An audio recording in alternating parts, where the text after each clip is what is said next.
반갑습니다. 제목이 K관광의 모든 것 이렇게 말씀해 주셨는데 모든 것보다는 관광 상품을 어떻게 개발할 것인가에 조금 더 포커싱을 맞춰서 얘기해 보도록 하겠습니다. 콘텐츠 투어리즘이라고 하죠. 콘텐츠 관광이라는 게 뭔가 하면 그냥 간단하게 생각하시면 웹툰도 있을 거고요. 소설도 있고 그다음에 미디어 혹은 뭐 모든 것들이 다 포함되겠죠. 모든 콘텐츠들을 가지고 그걸 이용해서 관광 관련돼서 관광을 진흥하게 만들고 새로운 관광 상품을 만들고 그것 때문에 관광을 오게 만드는 이런 모든 것들을 콘텐츠 관광이라고 할 수 있습니다. 그러면 콘텐츠 관광의 시작은 뭐로 볼 거냐? 글로벌하게는 뭐로 볼 거냐? 이것도 사람마다 좀 다릅니다. 그래서 학자마다 좀 다르시던데 대체적으로는 로마의 휴일인 것 같아요. 이게 왜 또 의미 있는가 하면 지금도 아직도 그 로마와 관련된 그냥 단품들 파는 데 있죠. 이런 데 가보면 로마의 휴일이 나왔던 장소들을 투어하는 상품들이 여전히 판매되고 있습니다. 그래서 이런 것들을 보면 로마의 휴일이 콘텐츠 관광의 시작이라고 생각을 하고요. 콘텐츠 관광의 효과는 어떤 게 있는가? 콘텐츠 관광의 효과가 있어야 이것들을 우리가 상품화하거나 지속하거나 할 의미가 있는 거죠. 그래서 콘텐츠 관광의 효과는 첫 번째가 로컬 소비가 증가합니다. 기존에 우리가 콘텐츠 관광을 하지 않을 때는 랜드마크 중심으로 움직였죠. 그래서 그거보다 콘텐츠 관광을 통하면 로컬 소비들이 증가할 수밖에 없습니다. 한류 관광객, 미디어 관광객이랑 다른 건 그 지역에 가서 거기에 있는 감성, 거기에서 실제로 앉았던 자리, 최근에 어서와 한국은 처음이지 뭐 이런 장면들에 보면 BTS를 굉장히 좋아하는 분이 BTS가 앉았던 자리에 대한 그래서 직접 찾아가려고 하고 로컬이지만 힘들지만 가서 한번 뭔가를 해보려고 하고 BTS랑 같이 있진 않지만 블랙핑크랑 같이 있진 않지만 그들과 소통하고 공감하려고 하는 그런 행동들을 합니다. 그래서 당연히 로컬 소비가 증가하고요. 그 다음에 지역 관광 자원을 재평가하게 되죠. 여기가 사진에 보이는 것이 우용우나무라고 하는 곳인데 아무것도 아닌 것 같지만 이것들을 통해서 예전에 아마 한류 관광객이었다면 와서 사진 찍고 가는 게 전부였다면 지금은 그렇진 않죠. 팬덤들이 움직이죠. 어떻게 같이 공감하고 공유하려고 하기 때문에 이 나무를 기념물로 만든다든가 혹은 그런 것들을 운동을 같이 벌인다든가 그런 보호 운동을 한다든가 이런 것들을 통해서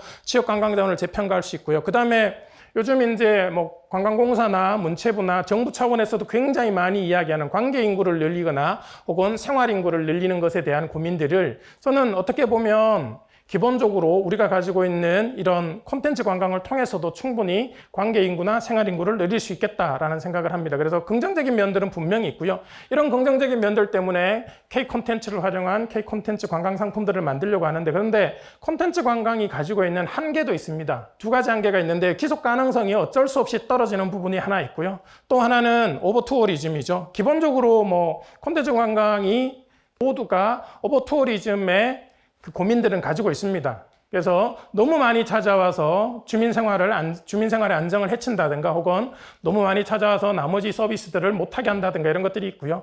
그 다음에 하나가 우리나라가 미디어 관광에서 가지고 있었던 가장 큰 약점 중에 하나가 뭐였는가 하면 예전에 지었던 촬영장 세트들은 지금은 그 드라마가 끝나고 짧게는 그 드라마하고 같이 사라지고요. 주인공이 조금 더 그 인기를 폭발적인 인기를 계속해서 유지하면 그 드라마 촬영지도 좀 뜨다가 그러면 자연스럽게 사라지는 그래서 거의 남아있질 않습니다. 이 두 가지 고민들을 어떻게 해결하느냐 실제로 일본에서 해결한 첫 번째 사례가 뭔가 하면 온천관광 같은 건데 이건 지속 가능성을 어떻게 회복할 거냐라는 거죠. 이건 일본의 강점이기도 합니다. 뭔가 하면 애니메이션이 강하거든요. 우리처럼 드라마나 영화가 강한 게 아니라 애니메이션이 강하기 때문에 우리처럼 세트장을 새로 만들 필요는 없는 거죠. 그래서 이 친구들은 이것들을 이렇게 이제 축제화해서 2011년에 만들어졌고 지금도 축제를 진행하고 있다고 합니다. 기존에 그러면 없던 축제들을 만들어서라도 이렇게 지속 가능성들을 확보하고 있고요. 그 다음에 오버투어리즘과 관련해서는 이제는 ICT의 기능들을 많이 이용할 필요가 있죠. 예를 들면 유명한 촬영지에 몇 시간씩 줄을 센다든가 이런 것들을 다들 사전 예약을 하게 한다든가 등록을 하게 한다든가 이렇게 함으로써 충분히 우리가 콘텐츠 관광들을 새롭게 만들어낼 수 있는 그런 우려들을 떼고도 가능하죠. 그 다음에 콘텐츠 인기도를 보면 음식이 제일 많고요. 큰 차이 없지만 뷰티, 음악, 패션, 영화, 게임 이렇게 나옵니다. 한국 드라마를 보거나 이런 걸 보면서 치맥이라든가 비빔밥이라든가 삼겹살이라든가 이런 것들에 대한 음식에 대한 K푸드에 대한 것들이 더 긍정적으로 빠르게 전달되는 것 같아요. 아마 먹는 것과 관련된 거기 때문에 조금 더 빠르게 전달되는 것 같습니다.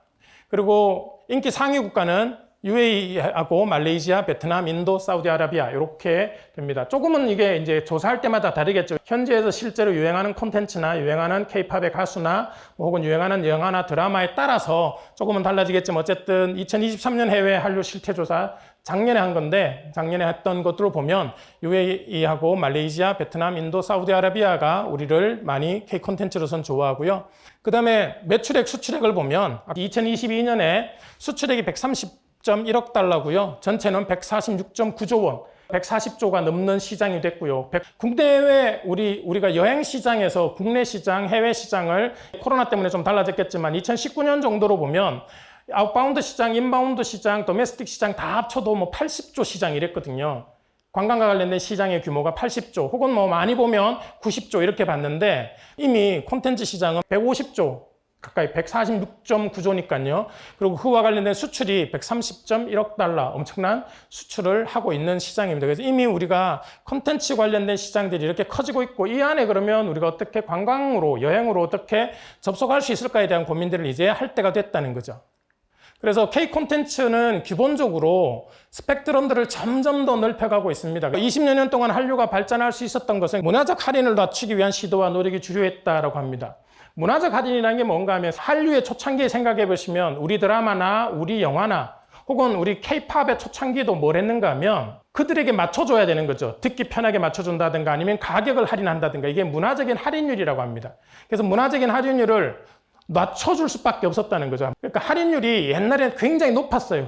90% 할인해줬다는 거죠. 우리 거 듣게 만들려면, 보게 만들려면 한 90% 할인해줬는데 이걸 점점 더 낮춰왔다는 거죠. 이게 한국의 뭐예요? 라고 굳이 얘기 안 해도 한국적인 거니까 이렇게 해석하셔야 됩니다. 이건 이렇게 보셔야 됩니다가 아니라 우리가 오징어 게임을 보면서 게임 자체는 한국 게임이잖아요. 한국의 우리 전통 놀이 같은 건데 사람들이 볼 때 그 놀이를 처음 보면서도 저런 게임이 어디 있어? 저런 게임을 왜 하지가 아니라 저런 게임은 재밌겠다. 있을 수도 있겠다라고 생각하는 것들처럼 이렇게 만들어가는 겁니다.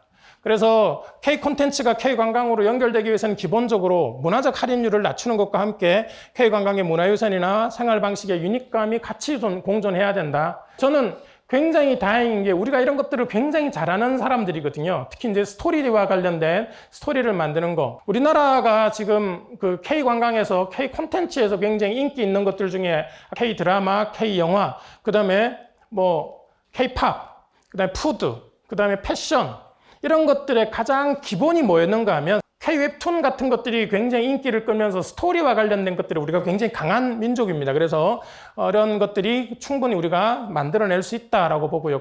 우리가 K 콘텐츠를 이용한 K 콘텐츠 관광 상품을 어떻게 만들 거냐 요 고민들을 이제 본격적으로 해보도록 하겠습니다. K 콘텐츠를 통해서 관광 상품을 개발하기 위해서는 뭐 어떤 고민들을 해야 되는가? 첫 번째가 트렌드를 이해하는 것들이 필요합니다. 여행과 관련해서는 우리나라도 강국이거든요. 출국자 숫자도 그렇고 인바운드 비율도 그렇고 굉장히 강국인데 여행의 변화가 어떻게 오는가 하면 예전에 우리가 관광 갔다가 여행 갔죠. 둘이 비슷한 말이지만 조금 다르게 쓰이지만 같은 말이라고 보면 관광하고 여행 갔고요. 그 다음에 사람들이 90년대 후반이 되고 2000년대 초반이 되면 뭘 하기 시작했는가 하면 여행 가서 왜 우리는 사진만 찍고 오지? 가서 우리도 서양 사람들처럼 뭘 체험도 해보자. 그래서 체험이 늘어났고요. 그러다가 그 체험이 단순하게 체험만 할 게 아니라 전문적으로 배워보자 학습하기 시작했고요. 그리고 그 다음이 취미나 직업 단위로 내가 여행 가서 단순하게 놀고 오는 게 아니라 돈을 쓰고 오는 게 아니라 가서 뭔가를 벌어 올 수도 있고 새로운 걸 익히고 그것들이 세컨드 잡이나 아니면 한국에 와서 내가 직업을 바꿀 때도 가능하고 아니면 그래서 2017년 요때부터 나오기 시작했던 뭐 책들도 있고 트렌드들이 중에 하나가 뭐 도쿄 퇴사학교라든가 이런 퇴사학교 이런 것들이 많이 생겼죠. 여행 가서 실제로 내가 그러면 내가 지금 다니는 직장을 그만두고 새로운 뭔가를 하려면 그럼 다른 나라에서는 어떤 게 유행하고 있지? 그게 이제 도쿄, 런던 이렇게 디자인이나 이런 게 시류가 빠른 데를 가서 배워오는 거죠. 이런 것들처럼 여행의 목적들이 바뀌고 있는 겁니다. 우리가 인바운드 관광객들이 왔을 때 우리한테 어떤 기대를 했는가 하면 처음에는 그냥 여행 오고 관광하는 겁니다. 그냥 와서 내가 드라마에서 봤던 낙지 한번 먹어보는 거예요. 그 다음에 체험해보는 거죠. 그게 이제 점점 더 학습과 취미와 직업으로 바뀌는 거죠. 예전엔 우리가 한류든 K 콘텐츠든 와서 뭘 했는가 하면 그냥 미디어 관광을 했던 거죠. 미디어 관광을 하다가 이젠 내가 직접 한번 해보고 싶다. K-팝 댄스도 배워보고 싶고 K-팝 보컬 트레이닝도 받아보고 싶고 그 다음 단계가 뭔가 하면 이제 그것이 취미나 직업 단계로 넘어가는 거죠. 우리 타켓 고객들이 그러면 앞으로 누구일 것인가라는 거죠. 21세부터 40세까지가 그죠? 관광을 하겠다. 올해 1월부터 6월까지 외국인 관광객들을 조사해 봤더니 47%네요. 47%가 우리가 흔히 말하는 MZ세대라는 거죠. 엄청난 변화입니다. 물론 2019년에 비해서 MZ세대가 막 2배, 3배 뜨진 않았어요. 한 6%, 5%, 6% 정도 늘어났는데 이거 굉장히 큰 변화거든요. 이런 변화들 안에 그럼 와서 뭐 할래? 물었더니 문화체험이 30% 가까이 되고요. 볼거리, 먹거리, 과거 경험이 11.5%입니다. 굉장히 큰 차이를 보이는 거거든요. 국내 관광객들에게 물어보면 여행 가서 뭐 할 겁니까? 물어보면 볼거리 본다가 제일 많아요. 그 다음에 음식인데 한국을 찾겠다는 사람들이죠. 잠재방한 여행객들에게 물어봤더니 문화체험을 하겠다. 문화적인 걸 보고 그 다음에 체험을 하겠다. 그러니까 학습하고 취미, 직업적인 것들을 활동을 하겠다는 게 30%고요. 그 다음에 볼거리가 14.3%, 먹거리 12.8%.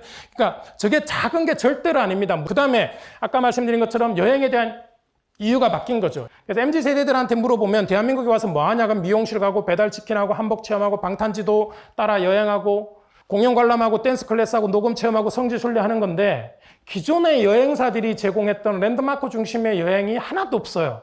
그런 것들처럼 이제 새로운 트렌드가 되는 거죠.